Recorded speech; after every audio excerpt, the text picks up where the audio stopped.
Hi everyone, it's Shari Carroll with SimonsSaysStamp.com, and I have a mixed media project today where I'm celebrating a milestone. I am starting off with a Tim Holtz clipboard, and I've already taken off the clip. It has little screws that you use from the back. And I've started my layout just by cutting up some paper and starting to arrange things. I've also taken a picture with my phone so I have a good reference. The paper that I'm using is the Botanical Layers Paper Stash from Tim Holtz. This is a really great set of papers. It has a lot of the soft tones that I'm looking for this project. I have sped this up, but I'm going to stick with you and go ahead and narrate throughout. So I'm using some soft matte gel and one of my wider brushes, and I'm adding the matte gel to both the paper and to the clipboard base, just using that wide brush. And when I add it to the paper, I just wanted to let you know that it really softens the paper so it really sticks down well. So once I have that well covered, I'm just laying this right down, making sure I line up on the bottom, and then I can go ahead and press it onto that base. I'll use my paintbrush. I still have some leftover gel, and I'm just cleaning off the brush basically by adding some of that gel medium to the top of the paper. At this point, my gel medium is already dry from the first layer, and I'm adding a little bit to some of the ephemera flowers, and these are all listed down in my supplies below in the description box. So I've added a little bit to the back of these flowers, and now I'm just using that gel on top. I'm placing my photo back down just to make sure my placement is right, and I can readjust that as needed before that really sets in and dries. I'm not worried about the flowers hanging off the side right yet because I'll be trimming off my excess paper with the scissors in just a little bit once I'm done and everything's completely dry. I'll also save my brush. I'm going to put this in a plastic bag so that I don't have to clean it out each time until I'm really done using it. So at this point everything is dry and the paper is back to being strong. You don't want to start cutting until your paper's dry, because cutting with the scissors will actually really rip the paper. So I'm just using some small scissors and cutting around that clipboard base. I like to distress the edges. You can use a piece of sandpaper or a sanding block like I'm using here. I'm just roughing up the edges and getting some of that paper down to that base of that clipboard. Next, I am exposing the holes for the screws of the clip piece, and I'm just using a poke tool or a fine file, which works really well. So just removing that paper, going ahead and setting that clip on top, and pushing that screw through the back. There's a little ball in the front. You can just go ahead and tighten that up. And I use a screwdriver and hold that ball in place and tighten that screw.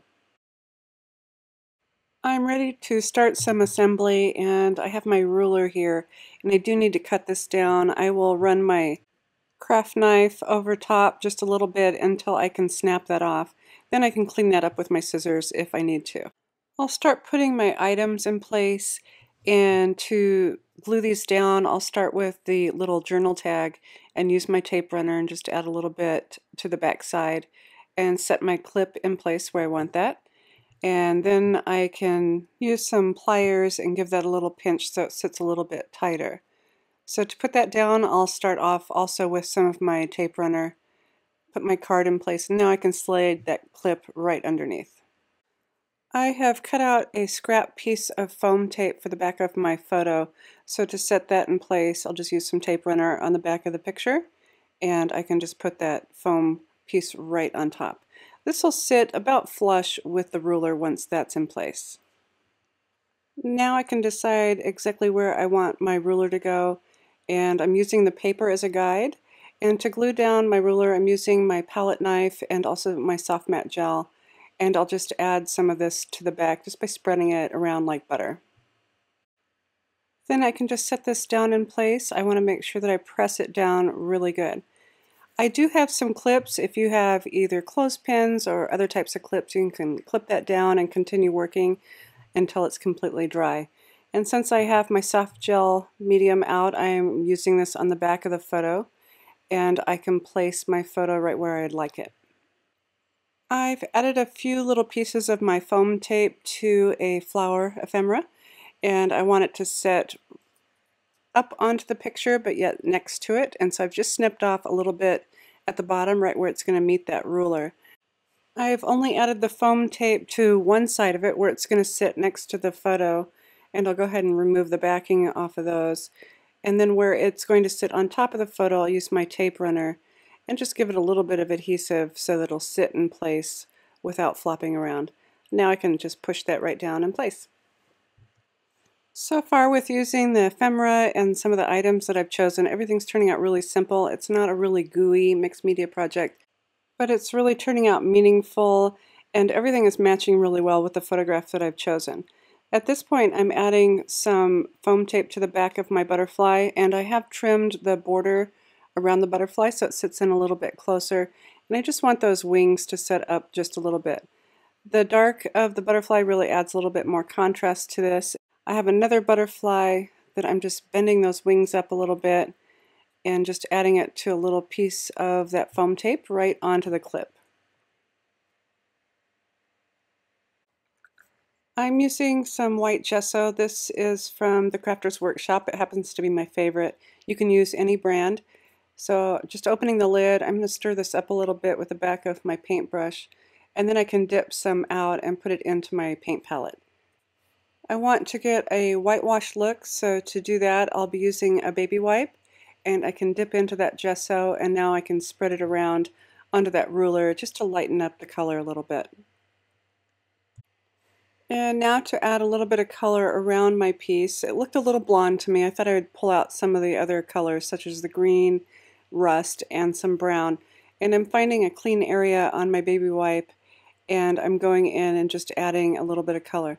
If you feel it's too much, you can just use that baby wipe to smooth it out before the paint dries. This is a really quick and easy way to add paint, especially if you want just a little bit of distress look, or like I said, like a whitewash look with the baby wipe, and you don't have to clean a paintbrush. The next thing I want to do is to use my finger and get a little bit stronger color of white just here and there, which will give me more of a shabby chic look. And finally, I want to glue down a couple of these pieces, so I'm using my paintbrush and just adding a little bit of the soft matte gel to an M and also to the 3. This is for Melody's 3rd birthday, and I thought this would be a fun project just to give to my son Brooks. So I've added a little bit of that gel medium to the 3 and have put it over the 3 on the ruler.